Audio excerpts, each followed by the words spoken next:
इसे सिंगरौली मध्य प्रदेश से अश्विनी ने पूछा है। कहते हैं मेरा बच्चा 16 वर्ष का है, हमारी कोई बात नहीं मानता, सबसे अच्छी तरह से बात भी नहीं करता। बच्चे कैसे शीलवान बने, कैसे गलत आदतों से दूर रहें और उनकी सही दिशा में ऊर्जा लगे, ऐसा कैसे संभव है। 16 वर्ष का बच्चा किशोर है, यूथ है, और ये जो टीन एज है ये बहुत चैलेंजिंग है। क्यों? क्योंकि एक जीवन का विकास है। क्या विकास है? बच्चे डिपेंडेंट होते हैं, शुरू में डिपेंडेंट होते हैं। तो हमारी जो जीवन का हमारा विकास है, याद रखना, ये 3 चरणों में मुख्यतः पूरी होती है। पहला चरण डिपेंडेंस है। What is dependence? तुम ना कहना चाहते हो, लेकिन ना कहने की स्वतंत्रता नहीं है।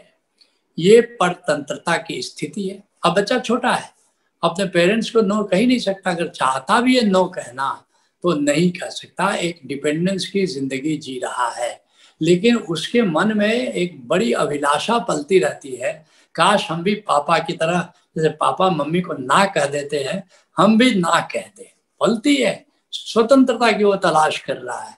तो एक एज, अब टीन एज जब आ जाता है तो वहां से अपनी स्वतंत्रता का बोध होना उसको शुरू हो जाता है। अब हम इस लायक हो गए हैं कि हम ना कहें, और वो ना कहना चाहता है। हर बात में कहेगा नहीं, वो बात नहीं मानना चाहेगा। तो पहली बात कि हम स्वीकार करें कि अब स्वतंत्रता की चाह, स्वतंत्रता की इच्छा इसकी बढ़ रही है, तो इसकी स्वतंत्रता को हमको अब सम्मान देना है। तो दूसरा स्टेज टीन से जो शुरू होता है वो है, अभी वो स्वतंत्र हुआ नहीं है। अभी जब वो जॉब करेगा, कुछ अर्निंग करने लगेगा, नौकरी करेगा, व्यवसाय करने लगेगा, तो ये करीब करीब स्थिति भारतवर्ष में बनती है 25 साल में। विदेशों में ये स्थिति 14 साल में आ जाती है। 14 साल के बच्चे पार्ट टाइम जॉब करना शुरू कर देते हैं, और जो नहीं करते हैं माँ बाप कहते हैं भाई कुछ करो धरो, कुछ करो। तो 14-15 साल से विदेशों में बच्चे इंडिपेंडेंट होना शुरू होते हैं। ये इंडिपेंडेंस क्या है? अर्थात तुम ना कहना चाहते हो और स्थिति में हो कि तुम ना कह सको, इस स्थिति का नाम है इंडिपेंडेंट। ओशो कहते हैं और स्टीफन आर कावे कहता है कि इंडिपेंडेंस भी हाईएस्ट स्थिति नहीं है, एक इससे ऊपर की स्थिति है, उसका नाम है इंटरडिपेंडेंस। इंटरडिपेंडेंस का क्या मतलब हुआ? इंटरडिपेंडेंस का, जैसे मान लो कि अब तुम नौकरी करने लगे, तुम्हारी शादी होगी, परिवार भी हो गया, अब तुम दोनों कमा रहे हैं, पति भी कमा रहे हैं, पत्नी भी कमा रही है, दोनों चाहें तो एक दूसरे को ना कह सकते हैं, वे स्वावलंबी है। लेकिन तब भी ना कहने की क्षमता है तुम्हारी, लेकिन तब भी आउट ऑफ लव तुम यस कहते हो। उस स्थिति का नाम इंटरडिपेंडेंस, जो हमारे परिवारों में देखा जाता है। बहुत सारी चीजों में हम ना कह सकते हैं, लेकिन out of love, out of care, out of concern हम कहते हैं हाँ चलो ठीक है, हाँ चलो ठीक है, कह देते हैं। तो ये इंटरडिपेंडेंस, ये जो असली बात है हमको करना है। तो ये जो किशोर बच्चों की समस्या है, तो इसको हम कैसे निपटे? जो स्वतंत्रता की उनके भीतर चाह पैदा हुई है, तो इसको हम डील कैसे करें? पहली बात, अपने बच्चे की भूत प्रकृति को जान। ये घोस्ट नेचर, ये स्यूडो पर्सनालिटी, ये जो ईगो पर्सनालिटी है, जानो। आनंद प्रज्ञा में तुम आते हो, पुष्पधारा के ध्यान समाधि में, तो उसका पहला पाठ आनंद प्रज्ञा है, या दाम्पत्य प्रज्ञा में आते हो तो हमारे आचार्य तुम्हें बताते हैं कि ए ग्रुप पर्सनालिटी है, बी ग्रुप पर्सनालिटी है।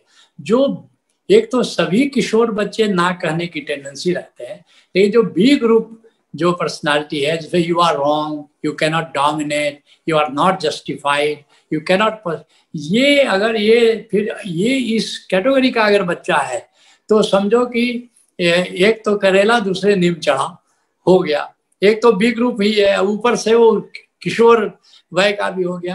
तो फिर जो है उसको सलाह देना बंद कर दो। अधिकतर माँ बाप जो आईडी होते हैं, उनके साथ बच्चों का रहना बड़ा मुश्किल होता है, हर बात पे सलाह देते हैं।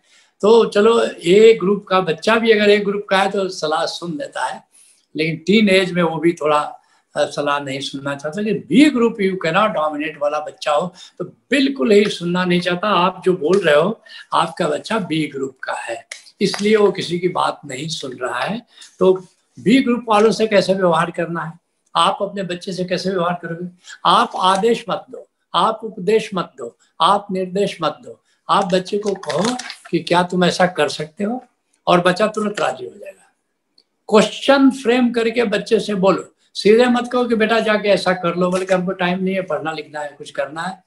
तो आप अपने किसी भी बच्चे से, लेकिन खास करके बी ग्रुप का जो बच्चा है, जो आपका बच्चा है, कभी भी उसको आदेश या निर्देश या उपदेश मत दो, सलाह मत दो।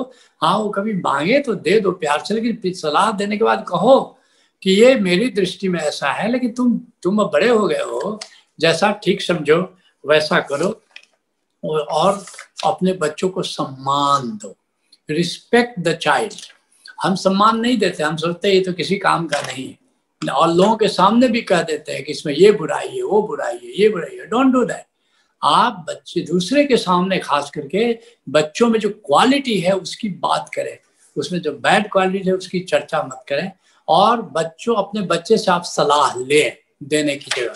मैं आपको बताऊं, मेरे माता पिता ने कभी भी मुझे कोई कड़ी बात कभी नहीं की, कभी मुझे सलाह नहीं दी, और लेकिन हमेशा मुझे सलाह लिया।